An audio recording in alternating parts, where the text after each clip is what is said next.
आप सभी का स्वागत है नैरेटिव नेशन में। बड़ी खबरें, गहरी जानकारी और मजबूत विश्लेषण। बिल्कुल। यहाँ मिलती है हर मुद्दे पर सीधी बात, एक साफ नजरिया और भारत फर्स्ट सोच। हमारे चैनल को सब्सक्राइब जरूर कीजिए और लाइक भी कीजिए ताकि राष्ट्रीय हित की हर बात हर घर तक पहुंच सके। तो चलिए स्टार्ट करते हैं आज की सबसे बड़ी और महत्वपूर्ण रिपोर्ट। आज हम एक ऐसे विषय पर बात करने वाले हैं जो सुनने वालों के लिए थोड़ा टेक्निकल जरूर हो सकता है, पर देश की सुरक्षा के लिए सबसे जरूरी है। हाँ, और आज की इस गहरी चर्चा में हम भारत के स्ट्रेटेजिक मिसाइल आर्सेनल की विकास यात्रा पर नजर डालेंगे। राइट। विशेष रूप से अग्नि 5 से लेकर DRDO द्वारा विकसित की जा रही अग्नि 6 तक का टेक्निकल सफर। इसके अलावा हम समझेंगे कि MIRV और MARV टेक्नोलॉजी क्या है, सिप्री की रिपोर्ट क्या कहती है और अंतर्राष्ट्रीय दृष्टिकोण जैसे US इंटेलिजेंस की रिपोर्ट्स इस पर क्या बोल रही हैं। एग्जैक्टली। और सुनने वालों के लिए ये समझना बहुत ज़रूरी है कि कैसे ये सभी एडवांस तकनीकें देश को एक स्ट्रेटेजिक ऑटोनॉमी यानी रणनीतिक स्वायत्तता प्रदान करती हैं। सही कहा। तो इस डिस्कशन को शुरू करने से पहले मेरे दिमाग में एक बड़ा इंटरेस्टिंग थॉट आ रहा था। जब हम किसी टूटी हुई हड्डी का एक्सरे देखते हैं तो उसमें सब कुछ एकदम ब्लैक एंड व्हाइट होता है, राइट? हाँ। एक सफेद लकीर दिखती है और डॉक्टर तुरंत बता देता है कि हाँ देखिए यहाँ दिक्कत है। हाँ, वहाँ सब कुछ बहुत प्रिसाइज होता है। टूटा है या नहीं टूटा है, बाइनरी दुनिया। बिल्कुल। इंजीनियरिंग या मेडिकल साइंस की ये सटीकता हम इंसानों को बहुत पसंद आती है। लेकिन जब हम ग्लोबल जियोपॉलिटिक्स, नेशनल सिक्योरिटी या इन स्ट्रेटेजिक मिलिट्री वेपन्स की दुनिया में कदम रखते हैं ना, तो अचानक से वो एक्सरे मशीन काम करना बंद कर देती है। सही पकड़ा, क्योंकि वहाँ का लैंडस्केप बहुत ही धुंधला होता है। जियोपॉलिटिक्स की इस भूल भुलैया में एक छोटा सा कदम भी पूरे ग्लोबल बैलेंस को हिला सकता है। एग्जैक्टली। तो इसी धुंधले लैंडस्केप में छिपे तथ्यों को आज हम इन रिपोर्ट्स और डॉक्यूमेंट्स के सहारे समझेंगे। और सबसे पहले उस तकनीक पर आते हैं जो देश को एक नया ग्लोबल आयाम दे रही है, अग्नि 5 और उसके आगे का टेक्निकल सफर। हाँ, और ये सफर वाकई में बहुत फैसिनेटिंग रहा है। अभी हाल ही में मिशन दिव्यास्त्र के तहत अग्नि 5 का सफल परीक्षण हुआ है। डॉक्यूमेंट्स के हिसाब से इसकी रेंज करीब 7,000 से 8,000 किलोमीटर के पार है। वाओ! और इसका वजन लगभग 50,000 kg है, राइट? लेकिन इन रिपोर्ट्स में एक वर्ड बार बार हाईलाइट किया गया है, कैनिस्टराइज्ड सिस्टम। मतलब एक 50 टन की भारी भरकम मिसाइल को किसी डब्बे या कैनिस्टर में रखने का असल लॉजिक क्या है, मैं इसको ठीक से समझ नहीं पा रही। देखिए, ये कैनिस्टराइजेशन कोई आम स्टोरेज का तरीका नहीं है। ये एक बहुत ही बड़ा टैक्टिकल एडवांटेज है। अगर हम पुरानी बैलिस्टिक मिसाइल्स को देखें तो उन्हें लॉन्च करने के लिए एक फिक्स साइलो या बहुत बड़े खुले लॉन्च पैड की जरूरत पड़ती थी। अच्छा। और उनमें लिक्विड फ्यूल भरना पड़ता था, जिसमें घंटों लग जाते थे। दुश्मन के सैटेलाइट्स आराम से इस तैयारी को ऊपर से देख सकते थे। लेकिन कैनिस्टराइज्ड मिसाइल्स का फंडा बिल्कुल अलग है। इन्हें एक बेहद मजबूत सील क्यूब के अंदर रखा जाता है। तो ये ट्यूब सिर्फ उसको वेदर से बचाने के लिए नहीं है? बिल्कुल नहीं। ये ट्यूब एक तरह से लाइफ सपोर्ट सिस्टम और लॉन्च ट्यूब दोनों का काम करती है। इसमें सॉलिड फ्यूल का इस्तेमाल होता है जो सालों तक खराब नहीं होता। और इस कैनिस्टर की वजह से इस पूरे सिस्टम को एक भारी ट्रक या ट्रेन पर रखकर देश के किसी भी हिस्से में घुमाया जा सकता है। ओह, यानी एक चलता फिरता लॉन्च पैड जिसे किसी पहाड़ी के पीछे या जंगल में भी छुपाया जा सके। एग्जैक्टली। और लॉन्च के वक्त इसमें कोल्ड लॉन्च तकनीक का इस्तेमाल होता है। यानी पहले कैनिस्टर के अंदर एक गैस जनरेटर ब्लास्ट होता है जो मिसाइल को हवा में उछाल देता है। वेट, हवा में उछालने के बाद उसका मेन इंजन स्टार्ट होता है? हाँ, जब मिसाइल हवा में 20-30 मीटर ऊपर होती है तब जाके उसका मेन रॉकेट इंजन इग्नाइट होता है। इससे क्या होता है कि आपका लॉन्च व्हीकल और वो कैनिस्टर आग में जलने से बच जाते हैं। ये सच में बहुत स्मार्ट टेक्नोलॉजी है। इससे तो रिस्पॉन्स टाइम घंटों से घटाकर सिर्फ कुछ मिनटों में आ जाता होगा। सही कहा। लेकिन डीआरडीओ का सफर यहाँ रुक नहीं रहा है। इन दस्तावेजों के अनुसार डीआरडीओ अब अग्नि 6 के पूर्ण विकास के लिए बिल्कुल तैयार है और सिर्फ सरकारी क्लियरेंस का इंतजार कर रहा है। और इस अग्नि VI की स्पेसिफिकेशंस तो होश उड़ाने वाली हैं। रेंज बताई जा रही है 8,000 से 12,000 किलोमीटर के बीच और वजन 55,000 से 70,000 kg। ये तो पूरी तरह से एक प्रॉपर ICBM बन जाएगी। हाँ, और 12,000 किलोमीटर की रेंज का मतलब है कि दुनिया का शायद ही कोई बड़ा लैंडमास इसकी रीच से बाहर बचेगा। लेकिन सबसे बड़ा गेम चेंजर सिर्फ इसकी रेंज नहीं है। असली लीप उस तकनीक में है जो इसके आगे के हिस्से में छुपी है। MIRV और MARV टेक्नोलॉजी। राइट, ये सोर्सेस का सबसे दिलचस्प हिस्सा है। अगर हम इसको थोड़ा आसान और विजुअल तरीके से समझे तो पुरानी बैलिस्टिक मिसाइल्स एक स्नाइपर राइफल की तरह होती थी, राइट? एक गोली और एक टारगेट। लेकिन MIRV टेक्नोलॉजी एक स्मार्ट शॉटगन की तरह है। हाँ, ये एनालॉजी बिल्कुल सटीक है। जब ये फायर होती है तो एक ही आवाज के साथ कई सारे सटीक निशाने लगते हैं। पर स्पेस में ये मैकेनिक्स एक्चुअली काम कैसे करते हैं? मैं इसको थोड़ा डिटेल में समझाता हूँ। जब एक आम ICBM फायर होती है तो वो स्पेस में जाती है और एटमॉस्फेयर में वापस आते हुए अपने एक अकेले न्यूक्लियर वॉरहेड को टारगेट पर गिरा देती है। पर MIRV यानी multiple independently targetable re entry vehicles में ऐसा नहीं होता। तो इसमें क्या अलग होता है? इसमें मिसाइल जब अंतरिक्ष में पहुंचती है तो उसका आखिरी हिस्सा, जिसे टेक्निकली बस कहते हैं, वो अलग हो जाता है और इस बस के अंदर तकरीबन 10 अलग अलग वॉरहेड्स होते हैं। इसमें अपने खुद के छोटे थ्रस्टर्स और नेविगेशन सिस्टम्स लगे होते हैं। एक बस जो 10 अलग वॉरहेड्स को कैरी कर रही है। सही पकड़ा। ये बस स्पेस में ट्रैवल करते हुए अपने रास्ते में माइनर एडजस्टमेंट्स करती है, फिर पहले टारगेट के कोऑर्डिनेट्स पर आकर पहला वॉरहेड ड्रॉप करती है, अपना रास्ता थोड़ा बदलती है और कुछ दूर जाके दूसरा वॉरहेड ड्रॉप करती है। ऐसे करते हुए ये 10 अलग दिशाओं में वॉरहेड्स रिलीज कर सकती हैं। ये सच में माइंड बेंडिंग है। एक ही मिसाइल लॉन्च से आप 10 अलग मिलिट्री बेसिस को एक साथ टारगेट कर सकते हो। लेकिन रिपोर्ट्स में एक और टर्म था, मार्व, यानी मैन्यूवरेबल री एंट्री व्हीकल। अब वॉरहेड तो स्पेस से ड्रॉप हो गया, फिर इसमें मैन्यूवरेबिलिटी का क्या फायदा? इसका फायदा दुश्मन के एडवांस्ड एयर डिफेंस सिस्टम्स को चकमा देना है। देखिए, आजकल कई देशों के पास बहुत sophisticated anti ballistic missile systems हैं, जैसे थार्ड या S-500।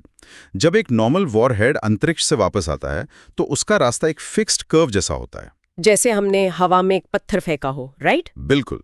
रेडार कैलकुलेट कर लेता है कि ये वॉरहेड ठीक 30 सेकंड बाद कहाँ होगा और उनकी इंटरसेप्टर मिसाइल उसको वहां जाके नष्ट कर देती है। पर मार्व इस कैलकुलेशन को पूरी तरह तोड़ देता है। वो कैसे? मार्च 20 की स्पीड पर डायरेक्शन चेंज करना तो लगभग नामुमकिन लगता है, पर यही इसकी खासियत है। MRVWs में छोटे एरोडायनामिक फ्लैप्स लगे होते हैं। जब ये एटमॉस्फेयर में री एंटर करता है तो ये हवा में अचानक जिगजैग मूव कर सकता है। किसी भी रेडार के लिए इस रैंडम मूवमेंट को ट्रैक करके उस पर फायर करना लगभग इम्पॉसिबल हो जाता है। पर इन सब में लगने वाला खर्चा और इसका वेट कितना ज्यादा होगा? DRDO इस चुनौती से कैसे निपट रहा है? क्योंकि हर देश को यही प्रॉब्लम आती है। यहाँ DRDO का अप्रोच बहुत प्रैक्टिकल रहा है। उन्होंने पुरानी अग्नि मिसाइल्स की टेस्ट से जो डेटा इकट्ठा किया उसको लगातार रिफाइन किया।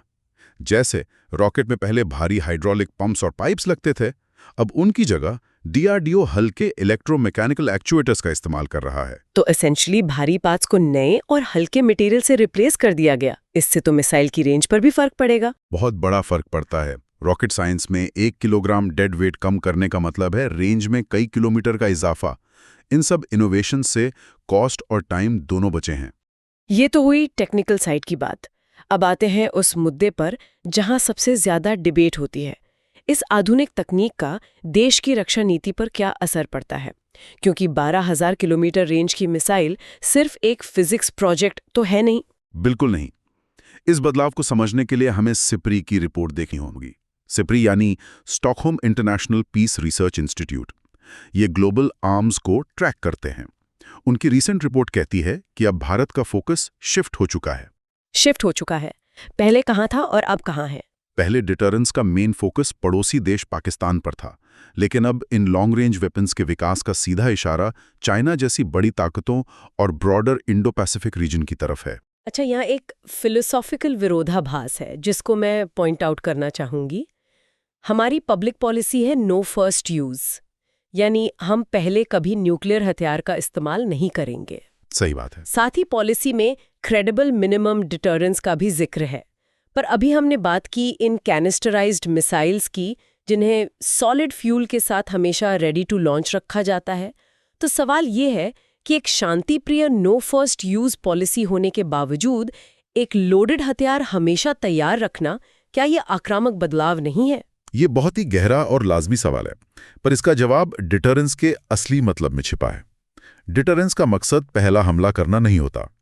ये तब काम करता है जब दुश्मन को पूरा यकीन हो कि अगर उसने पहला हमला किया तो हमारा जवाबी हमला यानी सेकंड स्ट्राइक इतना तेज होगा कि दुश्मन का अस्तित्व मिट जाएगा। यानी दुश्मन के दिमाग में ये डर बिठाना कि गलती की कोई गुंजाइश नहीं है। एग्जैक्टली। अगर नो फर्स्ट यूज पॉलिसी है, इसका मतलब आप पहला हमला झेलने को तैयार हैं। ऐसे में अगर मिसाइल लॉन्च करने में घंटों लगेंगे तो दुश्मन पहले ही आपके हथियारों को नष्ट कर देगा।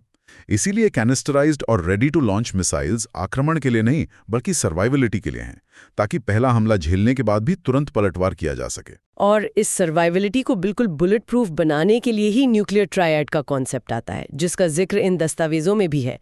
जमीन, हवा और समुद्र, तीनों जगह से स्ट्राइक करने की क्षमता। सही कहा।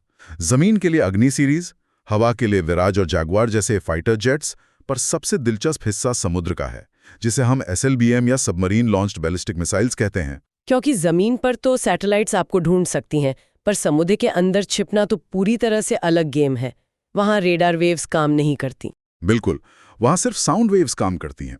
और ओशन अपने आप में इतना शोर वाला एनवायरनमेंट है कि एक शांत सबमरीन को ढूंढना समुद्र में सुई ढूंढने के बराबर है। इसी के लिए INS अरिहंत और INS अरिघाट जैसी सबमरीन्स की भूमिका आती हैं। और इन पर जो मिसाइल्स डिप्लॉय होती हैं, जैसे K4 जिसकी रेंज 3500 किलोमीटर है, और भविष्य की K5 जो 5000 किलोमीटर से ज्यादा जाएगी। यानी ये सबमरीन्स दुनिया के किसी भी कोने में छिपकर वक्त आने पर फेटल स्ट्राइक कर सकती हैं। ये पूरी तरह से सेकेंड स्ट्राइक कैपेबिलिटी को इमॉर्टल बना देता है। और इसी वजह से जब अग्नि 6 और K5 जैसे हथियारों की बात होती है तो इसकी गूंज पूरी दुनिया में सुनाई देती है। अब हम सिर्फ एक क्षेत्रीय ताकत नहीं है, और यही से जियोपॉलिटिक्स का एक नया चैप्टर शुरू होता है। एग्जैक्टली। अब अगर हम इस मुद्दे पर इंटरनेशनल प्रतिक्रियाओं को देखें, और सुनने वालों के लिए ये मेंशन करना बहुत ज़रूरी है कि हम यहाँ इन इंटरनेशनल स्टेटमेंट्स का कोई समर्थन नहीं कर रहे हैं। हम सिर्फ दस्तावेजों और रिपोर्ट्स में मौजूद तथ्यों को निष्पक्ष रूप से एनालाइज कर रहे हैं। बिल्कुल, ये क्लैरिफिकेशन जरूरी था। तो अब आते हैं US इंटेलिजेंस रिपोर्ट पर। तुलसी गाबार्ड ने एक ब्रीफिंग पेश की थी जिसमें उन्होंने अमेरिका के लिए ICBM थ्रेट बन सकने वाले देशों की लिस्ट दी थी। उन्होंने रशिया, चाइना और ईरान के साथ अचानक पाकिस्तान को भी शामिल कर दिया। हाँ, और इस आरोप पर पाकिस्तान का जो रिएक्शन आया वो सच में एक क्लासिक डिफ्लेक्शन टैक्टिक थी। उन्होंने खुद को बचाते हुए पूरा ध्यान भारत के पब्लिकली अवेलेबल अग्नि-V और K5 पर डाल दिया और दावा किया कि भारत की ये मिसाइल्स यूरोप, रशिया, इजराइल और US टेरिटोरी तक मार कर सकती हैं। जबकि ग्राउंड रियलिटी देखिए, पाकिस्तान की सबसे लॉन्ग रेंज मिसाइल शाहीन 3 की रेंज सिर्फ 2750 किलोमीटर है। वो तो ICBM के कैटेगरी के आसपास भी नहीं है। तो यहाँ एक सच्ची समझी कूटनीति चल रही है। तो इस बयानबाजी को हम कैसे डिकोड करें? देखिए, दिसंबर 2024 में US स्टेट डिपार्टमेंट ने पाकिस्तान की कुछ कंपनियों पर सैंक्शंस लगाए थे। उन पर आरोप था कि वो छुपकर लॉन्ग रेंज मिसाइल टेक्नोलॉजी हासिल कर रहे हैं। तो पाकिस्तान एसेंशियली स्क्रूटनी से ध्यान भटकाने के लिए सब कर रहा था। यानी मैं कुछ गलत नहीं कर रहा, देखो सामने वाले का वेपन कितना खतरनाक है। वो इन DRDO प्रोग्राम्स को एक जियोपॉलिटिकल हथियार के रूप में इस्तेमाल कर रहे थे ताकि सिंपैथी ले सकें। एग्जैक्टली। लेकिन इन रिपोर्ट्स में एक और बात है। US ने खुद हाल ही में बे ऑफ बंगाल में K4 मिसाइल के लॉन्च पर चिंता जताई थी, ये कहते हुए कि इससे न्यूक्लियर सिक्योरिटी रिस्क बढ़ सकता है। हाँ, इस पॉइंट पर मेरा ध्यान भी गया था। तो क्या हम US की चिंता को भी सिर्फ एक प्रेशर टैक्टिक मानकर टाल सकते हैं? अगर अमेरिका जैसी ताकत चिंता जता रही है तो उसके पीछे कोई ठोस वजह तो होगी। US की जियोपॉलिटिक्स हमेशा मल्टीलेयर्ड होती है। उन्हें भारत एक स्ट्रॉन्ग पार्टनर चाहिए, पर उनका अनचेक्ड ग्लोबल एक्सपेंशन हमेशा उनकी रडार पर रहता है। SLBM टेस्ट से उन्हें पता चल रहा है कि अब इस क्षेत्र में US नेवी का अकेले का दबदबा नहीं रहेगा। अच्छा, तो ये सिक्योरिटी रिस्क कहना उनका एक तरीका है डिप्लोमैटिक चेक रखने का, ताकि रीजन में उनकी पकड़ बिल्कुल ही खत्म ना हो जाए। बिल्कुल, एक सटल मैसेज है कि हमारी नजर आपकी बढ़ती ताकत पर है। तो अगर हम आज की इस पूरी घेरी चर्चा को समेटें तो एक तस्वीर साफ होती है। अग्नि-V और SLBM प्रोग्राम से देश अब सिर्फ एक रीजनल पावर नहीं रहा। MIRV टेक्नोलॉजी और न्यूक्लियर ट्रायड का विकास देश की स्ट्रेटेजिक ऑटोनॉमी की सबसे बड़ी गारंटी बन गए हैं। लेकिन चर्चा को समाप्त करने से पहले दस्तावेजों को पढ़ते हुए मेरे दिमाग में एक बहुत ही नया विचार आया, एक ऐसा थॉट जो आगे की खोज के लिए एक नई जमीन तैयार कर सकता है। ओह, किस बारे में? इन दस्तावेजों में एक छोटी सी डिटेल बार बार आई, अग्नि-V में इस्तेमाल होने वाली multi stage solid fuel engine तकनीक। अगर हम फिजिक्स को देखें तो ये तकनीक लगभग वैसी ही है जैसी स्पेस में सैटेलाइट्स भेजने वाले रॉकेट्स यानी SLVs में होती है। रॉकेट तो आखिर रॉकेट ही है ना। हाँ, थ्रस्ट और फिजिक्स के बेसिक प्रिंसिपल्स तो एक ही हैं। इन दोनों प्रोग्राम्स में एक बहुत ही पतली लाइन होती है। तो क्या भविष्य में यही एडवांस्ड ICBM टेक्नोलॉजी, ये सॉलिड फ्यूल मोटर्स और मैन्यूवरेबिलिटी देश को अंतरिक्ष में यानी एंटी सैटेलाइट क्षमताओं और स्पेस डिफेंस में सबसे आगे खड़ा नहीं कर देगी? फील्ड स्पेस ही है। अगर आपके पास एटमॉस्फेयर के बाहर टारगेट भेजने की सटीकता है, तो सैटेलाइट्स को न्यूट्रलाइज करना अगली लॉजिकल स्टेप है। इस पर तो वाकई आगे चलकर एक भारी भरकम डिबेट हो सकती है। बिल्कुल। तो जैसा हमने शुरू में कहा था, जियोपॉलिटिक्स की दुनिया एक्सरे की तरह ब्लैक एंड व्हाइट नहीं होती, लेकिन इन दस्तावेजों ने इस धुंधले रास्ते को आज काफी हद तक साफ कर दिया है। हाँ, और ऐसे तथ्यों के आधार पर समझ बनती है। आज की रिपोर्ट में बस इतना ही। उम्मीद है ये विश्लेषण सभी को पसंद आया होगा। हमारे चैनल के साथ जुड़े रहिए और अपना समर्थन जरूर दें। मिलते हैं अगले डीप डाइव में।